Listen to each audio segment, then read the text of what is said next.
नमस्कार, शालिनीज क्विक रेसिपीमध्ये आपल्या सगळ्यांचं स्वागत आहे. आज मी आपल्यासाठी घेऊन आलेले आहे हे तुरीचे दाणे आहे. या तुरीच्या दाण्याचा आपण आता खरडा म्हणा की चटणी म्हणा, हे असं करणार आहोत आपण. तर हे तुरीचे दाणे आपण आपण काढून घेतलेले आहे.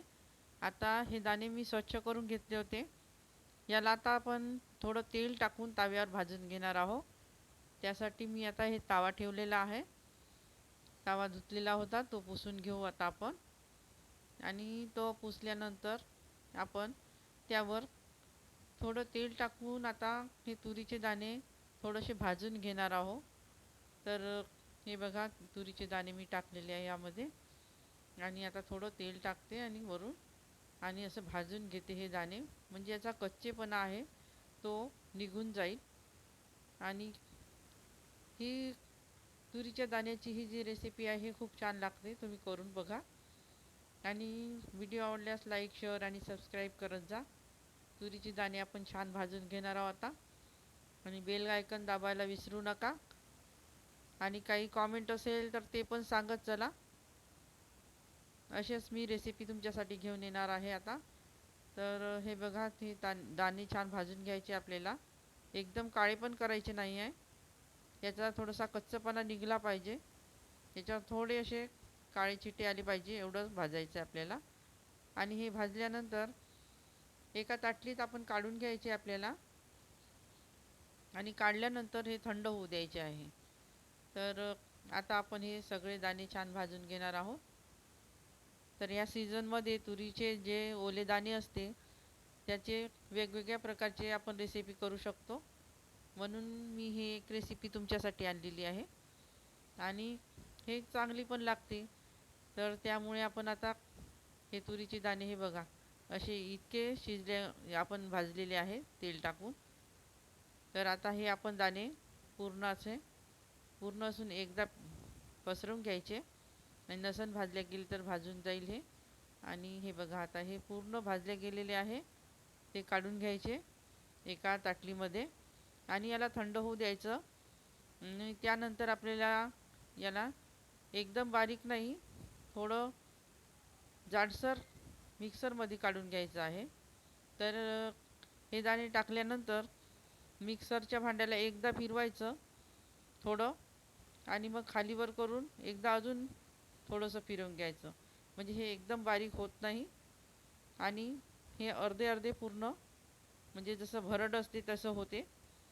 तर तसं वाटून घ्यायचं आहे आता आपल्याला याला. तर हे बघा, मी मिक्सरच्या भांड्यात टाकून घेतलेले आहे. यामध्ये हे हिरवी मिरची टाकून घ्यायची आहे आपल्याला. हिरव्या मिरचीचे तुकडे आहे ते टाकून घेतले. आणि हे बघा, असं एवढं जाडसर तुम्हाला दळून घ्यायचं आहे मिक्सरमध्ये. तर हे पूर्ण आता असं मिश्रण मी दळून घेतलेलं आहे. आणि हे बघा, एका वाटीत काढून घेतलेलं आहे. आणि यासाठी आता हे लसूण जिऱ्याची पेस्ट आहे 1 चमच. ही हळद आहे. हे तिखट आहे लाल 1 चमच घेतलेलं होतं. हे मीठ आहे 1 चमच. कोथिंबीर आहे.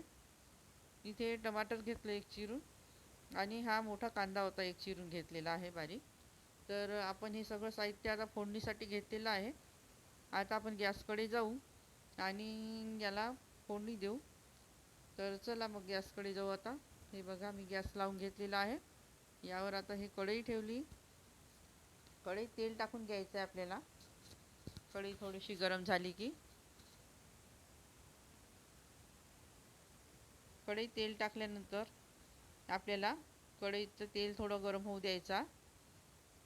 हे बघा, जेवढं लागतं तेवढंच, जेवढा भरट झाला आपला तेवढंच थोडं तेल टाका. कारण का एकदम तेल टाकू नका, नाहीतर जास्त होईल भाजीला. म्हणून त्याचा अंदाज घेऊनच तेल टाकायचं आहे आपल्याला कढईमध्ये. आणि आपण आता कढईमध्ये तेल टाकून घेतलेलं आहे अंदाजानुसार, की किती लागेल त्याच्यासाठी म्हणून. आणि आता यामध्ये आपण कांदा टाकून घ्यायचा आहे पहिले. कांदा गरम तेलात टाकला म्हणजे कांदा छान शिजले जाईल. म्हणून हे बघा, असं फिरवून घेत झाला. आणि चांगला कांदा यामध्ये नरम होऊ द्यायचा आहे आपल्याला. लालसर रंगावर आपल्याला भाजून घ्यायचा आहे कांद्याला. आणि कांदा आता चांगला परतून झाला म्हणजे मग त्याच्यात आपण आता टमाटर टाकणार आहोत. तर कांद्याला चांगलं फिरून घ्यायचं आहे चमचनी. तुम्ही व्हिडिओ माझे पाहत चला. तुम्हाला जर काही त्यामध्ये चुका जर दिसत असेल तर त्यासुद्धा सांगत चला आणि कॉमेंट बॉक्समध्ये लिहा. आता हे बघा, लसण जिऱ्याची पेस्ट आहे ही टाकून घेतली आपण. याचा पण कच्चेपणा आपल्याला निघला पाहिजे, म्हणून हे तेलामध्ये टाकून चांगली शिजवून घ्यायचे आपल्याला. चांगलं फिरवून घ्यायचं म्हणजे तेलामध्ये चांगली ही पण पेस्ट पूर्ण चांगली होऊन जाईल. ते हे बघा, चमचच्या साहाय्याने पूर्ण चांगलं फिरवून घ्यायचं आणि थोडा वेळ हे पण होऊ द्यायचं. आता यामध्ये हे टमाटर आपण टाकून घ्यायचे आहे आपल्याला, कारण का टमाटर शिजायला थोडासा वेळ लागेल म्हणून. आता टमाटर टाकून पूर्ण फिरवून घ्यायचं चांगलं. आणि त्यानंतर आपल्याला चांगलं टमाटरला शिजवायचं आहे, कारण का तसंही दाण्याचा तो आपण भरडा करून घेतला, तो शिजलेला आहे, भाजलेलाही आहे आणि त्याच्यामुळं दाणे जरा कोवळे असल्यामुळे लवकर शिजून येईन तो. तर आता टमाटर शिजण्यास आपल्याला थोडा वेळ घेतला. तर हे बघा, 2 मिनटं चांगले टमाटर चांगले झालेले आहे. आता हे जे दाण्याचं हे आपण अर्ध बारीक करून घेतलेला कूट आहे तो टाकून घेऊ यामध्ये हिरवा, आणि याला पण चांगलं फिरवून घ्यायचं आहे आपल्याला. एकदम पूर्ण मसाला यामध्ये गेला पाहिजे असं. हे बघा, पूर्ण फिरवून घ्यायचं आहे चांगलं. यामध्ये कांदा आणि हा टमाटर पूर्ण मिक्स झाला पाहिजे असं. आणि थोडा वेळ ठेवून आपण यामध्ये आता हे तिखट आहे, यामध्ये मी मिरची घातली होती त्यामुळे तिखट कमी घातलं आहे. आणि मीठ आहे 1 चम्मच आणि अर्धा चम्मच हळद आहे, हे टाकून घ्यायचं आता आपल्याला. आणि आता पूर्ण चांगलं मिक्स करून घ्यायचं आहे याला. हे तिखट मीठ सगळं यामध्ये चांगलं मिक्स झालं पाहिजे आणि याची चव लागली पाहिजे आपल्याला, म्हणून पूर्ण चांगल्या पद्धतीनं आता आपण फिरवून घेणार आहोत. आणि पूर्ण फिरवल्यानंतर हे बघा, पूर्ण फिरवून घ्यायचं चांगलं असं छान पद्धतीने फिरवून घ्यायचं आहे आपल्याला. आणि यावर थोडंसं झाकण ठेवायचं आणि याला मंद आचेवर थोडं शिजू द्यायचं आहे आपल्याला, तरी 1 मिनिट शिजल्यानंतर हे बघा, अजून थोडंसं उघडायचं आणि पूर्ण चांगलं फिरवून घ्यायचं. हे दाणे छान शिजले पाहिजे यामध्ये, कारण का दाणे हिरवे होते आणि भाजले पण होते, पण थोडासा कच्चापणा त्याचा गेला पाहिजे आणि ते शिजल्यावरच चांगले वाटेल.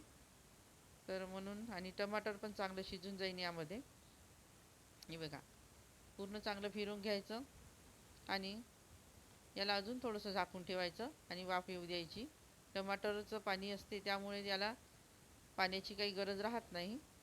तर चांगलं फिरवून घ्यायचं याला अजून, कारण का खाली जळालं नाही पाहिजे हे आपलं, म्हणून पूर्ण चांगल्या पद्धतीनं असं फिरवून घ्यायचं. आणि हे बघा, हे किती छान शिजलेलं आहे. हा 2 ते 4 मिनटात आपलं हे शिजून जाईल सगळं चांगलं आणि हे खाण्यासाठी तयार होईल. हे भाकरीसोबत किंवा भाजीसोबत, पोळीसोबत तुम्ही खाऊ शकता. आणि ही अशीच तुम्ही दाण्याची चटणी म्हणा किंवा खरडा म्हणा, हे असं करून घेतलं की छान लागते आणि काहीतरी वेगळी रेसिपी खाल्ल्याचा आपल्याला चांगला अनुभव येतो. आणि हे बघा, यावर आता कोथिंबीर आपण टाकून घेणार आहोत आणि ही भाजी तयार आहे आपली खाण्यासाठी. तर व्हिडिओ आवडल्यास लाईक, शेअर आणि सबस्क्राईब करा. धन्यवाद.